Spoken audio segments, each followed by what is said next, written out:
The latest episode of The Dangers in My Heart has premiered. Kate Aktsen. Yamada likes me. This episode right here, this is a big game changer. And yet at the same time, while we're looking at the fantastic admission at the end of this episode, which is priming us for the big climax towards the end of the season, I think that there's actually some really great character development that's going on right here that a lot of people are going to forget amidst all of the awesome lovey-doveyness. And I am here to talk about all of that. Hi there everyone, Lars here from Camille's Harem. Not just a podcast by novice writers for novice writers, but also a YouTube channel by novice writers for novice writers, because writing is an adventure, it's more fun with friends. The basic plot of this episode is incredibly straightforward. It is the end of the school year, and it is time for graduation. It's time for a great graduation speech to send off the graduating class as they go off to high school. Yes, we're only dealing with middle school right here. This isn't the end of their education careers. And Ichikawa has been chosen as the student body rep because not only are his scores really good, but everyone else is refusing to do the job. And the teacher needs someone who he can quickly just kind of shoehorn in, and good old Ichikawa doesn't have enough of a spine to say no. It also kind of helps that the girls all kind of descend upon him and that Yamada has given him that little smile, and so he's like, I'll do it, sir. And so thus begins the awkward journey of confronting probably the most universal fear amongst all humanity, the fear of speaking in public. And during the practice run for it, Ichikawa just completely breaks down. Not that he vomits and tries to run away, but rather he just speaks behind the paper and mumbles everything, so he's unintelligible. And it looks like things are just going to be an absolute wreck on the day of graduation. They chose the wrong student body rep. Well, that's just the way it goes. However, Yamada does pull Ichikawa aside and is like, hey, let's practice right here. You gotta speak from your diaphragm. And she then proceeds to put her hand a little bit closer to something else. In any case, Ichikawa is getting the message right here, but there's another message that is being shared, and one that isn't quite being communicated the way that one hoped. Good old creepy senpai is being confessed to by one of the girls who's been hanging around him since season 1, and Ichikawa and Yamada are in the awkward position where they get to overhear it because of where they've been hiding out to practice. As a result, we know that senpai is going to confess to Yamada. And that spurs Ichikawa forward that he is going to indeed deliver this speech, and he's going to do it well, and he's going to show off to everyone, including Yamada, that he has a backbone, that he can make this happen. And I just gotta say, I love how his family comes in clutch. His mom is so understanding, just sitting there kind of taking the sass and the abuse as she's just like, I'm just here to help you out. You said you needed people to speak in front of, and I'm here as your willing audience. Sister comes on in and is just like, we are going to help you out. We're going to get your vocals all opened up. Here, take this cooling cream. Isn't that for colds? Yes, it is, but a mint will do the job just as well. And then Ichikawa goes to get a haircut, and man, I'm not great when it comes to fashion. Absolutely not. Give me a t-shirt and jeans any day, and that's all I got in. That's all I need, and I just let my hair do whatever it wants. But that's not enough for Ichikawa right here. He is going to get a good haircut, really trim in the back. I don't get why these basically bowl cuts are always so popular. I don't like them, but that's just me. Ichikawa gets a very stylish haircut, and he's ready to go. And I love how, again, the girls just kind of descend upon him and try to stylize him a little bit more. I think he looks really good as a thug. I think it would have been really great if he had delivered the graduating speech as a delinquent. In any case, Yamada puts him kind of back to the way that he's always been because, well, that's the kind of boy that she likes. And really, that's him. And that's kind of the adventure that Ichikawa has to go on, is that, why are you really giving this speech? And who can actually do it? Sure, when you were back in grade school, you could stand up in front of other people, but remember, you always lorded it over other people. You saw them as inferior, as ignoramuses.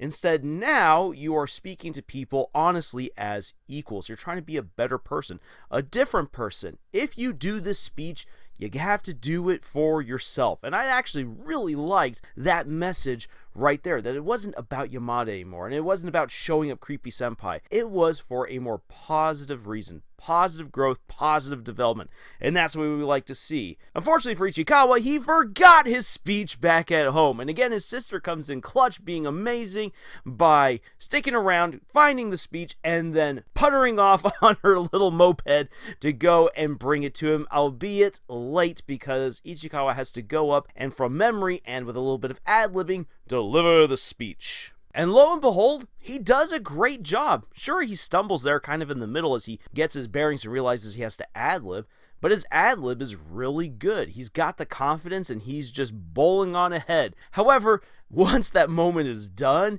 he collapses in on himself because that was really, really gut-wrenching to do. Public speaking is hard, and it does take a toll on people, especially if they are not used to speaking in front of a whole lot of people. That doesn't mean that they can't deliver a great speech, it just means that they're going to be left physically and mentally drained, and so like Ichikawa, you might just collapse afterwards. So it's time to go off to the infirmary, to the nurse's office, where Yamada spending a little bit of time with him, and then gets cornered by Senpai. And by Flurry Senpai, and he confesses with Ichikawa hanging out in the bed. He is doing this absolutely on purpose right here, because yes, he knows that there's something between these two, but he is going to have his say, he's going to make his peace, and he is going to try one last gambit, putting Yamada really in the place, like, it's either me or him, you're going to have to choose, girl, and Yamada chooses Ichikawa.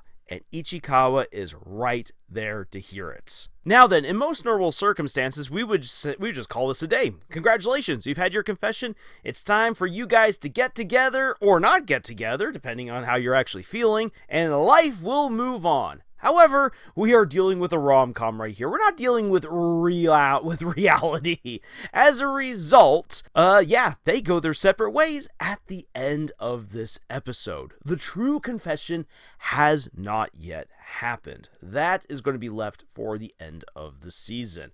We are now barreling towards the big moments. And that might lead you to wonder, really, how can we extend the romantic tension in these two getting together beyond this point? Oh, believe you me, we shall see. We shall see. Because it's not just about getting together into a relationship, it is about Ichikawa being in the right headspace in order for him to commit to this relationship. Even though he wants it, he really does. He's not yet there. That is the next part of the adventure for us to see. So, with that being said, let's talk about what I think is actually one of the more important parts of this episode, where the writing came in strongest. Sure, Yamada's admission is fantastic. It was beautiful. It's well earned after all of the setup that's been given to us now for more than a season, and it was really well orchestrated by having a guy who you might have just thought, oh, this is just the annoying rival who pops in from time to time, but flirty senpai, annoying senpai, creepy senpai as I like to call him,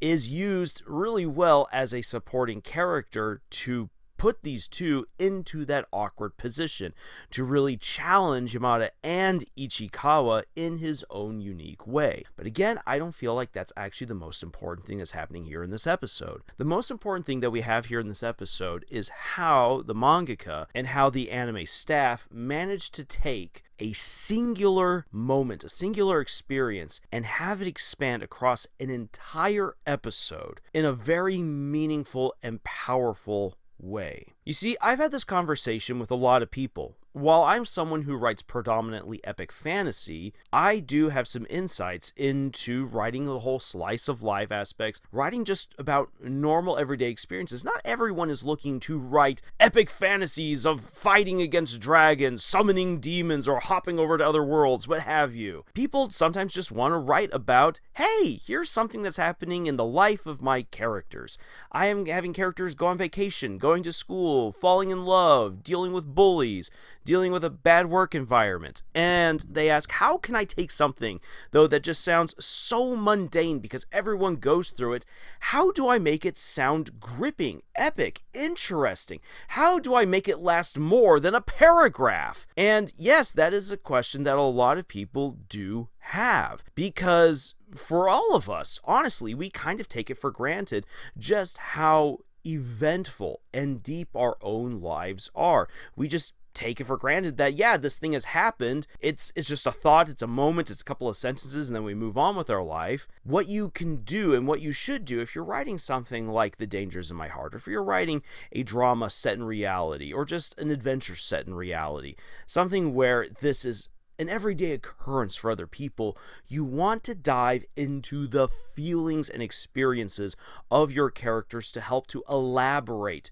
and describe this right here. So let's have a look at Ichikawa's graduation speech. Ichikawa is chosen because of his grades and because everyone else has kind of dipped out and doesn't want to do this. So he's been selected. And we get the painstaking process of seeing him grapple with this request and duty. And we get to see how uncomfortable he feels. We get to see his thoughts. We get to see him fail. We get to see him practice. And we get to see how other characters are either supporting him or are a little bit more ambivalent towards him. Basically, we have time to mull over it as if we were living with Ichikawa through him, what this experience is like, the highs and the lows. You need to describe in great detail, not in purple prose detail, mind you, and that's just when you just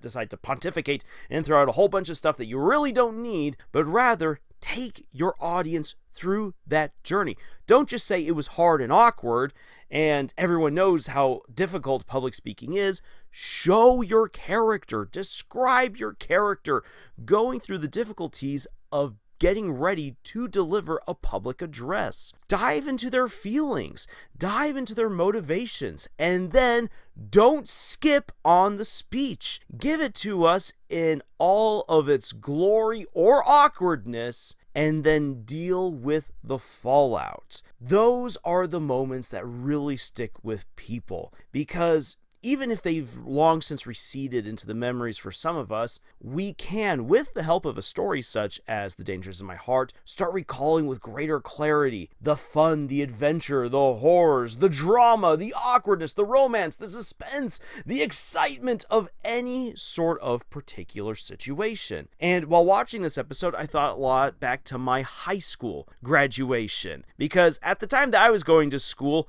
no one cared about the so-called promotions from elementary school to middle school and from middle school to high school. No one cared about that stuff. The only thing anyone ever cared about was when you got to high school graduation. And so watching this episode, I could remember the excitement, the tension, the nerves, the suspense. And while I wasn't in a particular romantic relationship with anyone and wasn't expecting any of that, I do recall seeing the boyfriends and girlfriends that were going to be graduating, clinging on to dear life, wondering if this was going to be the end of their relationship. Spoilers for most of them, it was. And there were a lot of people hanging close to their friends, wondering what was going to happen to their lives afterwards. You had the hope, you had the fear. I remember the speeches. I remember the only things I really remember is that not so much what was said, but that one guy was chosen to be a class representative and spoke at our graduation as a massive FU to the class president because she had tried to prevent anyone that she wasn't friends with from speaking at graduation. The only one that she didn't have any control over was who our valedictorian was, and she gave obviously her speech. So who was going to then speak for the student body? And she was trying to get one of her friends to speak, and the rest of the student body's like, no, you already screwed over prom. You already screwed over so many things for us. We demand Tim Cheeves. He will speak for us. And I just remember the fight to get a good graduation speech and how everyone except for her was just like, yeah, we beat the class president. And then I also remember that when my name was called for graduation, how my freshman year English teacher, he was the one who read out my name at graduation, and while everyone else mostly got like a very nice so-and-so, so-and-so, so-and-so, for everyone to hear, he belts into the microphone, Lars Jensen! because he always thought that my name sounded really weird to him. And then also, I think that was kind of his way for getting me back for pulling a stunt during one of his musicals that I was an actor in. So that was great. I was then laughing as I was going on up and accepting my diploma, and it was great. All those memories came back to me while watching this episode. And the reason why I share that is because I don't think I actually would have remembered that kind of stuff. I wouldn't have gone back down memory lane had I not gone down this lane with Ichikawa, seeing all of the preparation that went into this graduation, seeing his fears, his hopes, his transformation, how he faces his own fears and insufficiencies, tries to overcome them, and even though at the end he says, well, I guess I'm still just me, and yes, Ichikawa, you are who you are, but you showed backbone, you showed real courage. That is the adventure that people want to go on with these fictional characters. It's not just about the lovey-dovey romance. That's why this is such great writing, because we got to pause for a moment and go on this singular adventure with Ichikawa. This is just a singular moment in a much larger day.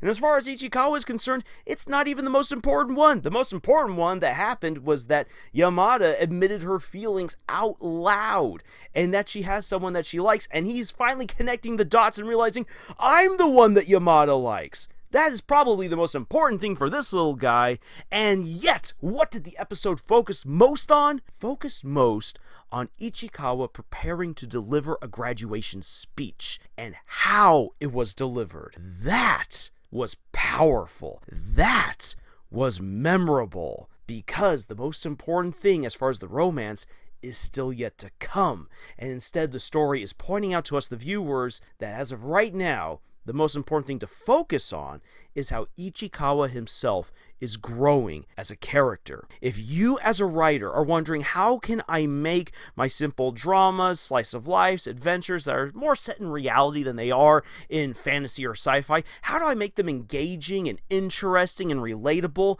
This is how. Focus on the lives of your characters. Get us into their heads, get us into their daily lives, into the nitty-gritty. You don't need to spend the entire story in that, because that's normally going to slow things down to a snail's pace. But for very important moments, get us into their heads. Spend a whole chapter or two there in that moment and help us relive our own moments through them. Again, Ichikawa's graduation moment is very different from my own, but I could relate because I could see all of those experiences, because I'm getting to spend time with Ichikawa and really getting to know him. If you want to make your slice of life, your dramas, your adventures, your romances, what have you, feel more real, let us get into the characters. Whew, that actually went on a whole lot longer than I thought it would, but hey, I think that just kind of goes to show just how much fun, how engaging this particular episode was.